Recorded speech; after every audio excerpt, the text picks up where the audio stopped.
الراسي الحسن والخلف الحجة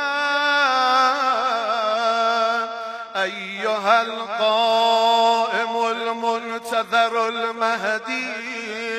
يا ابن رسول الله يا حجة الله على خلقه يا سيدنا ومولانا إنا توجهنا واستشفعنا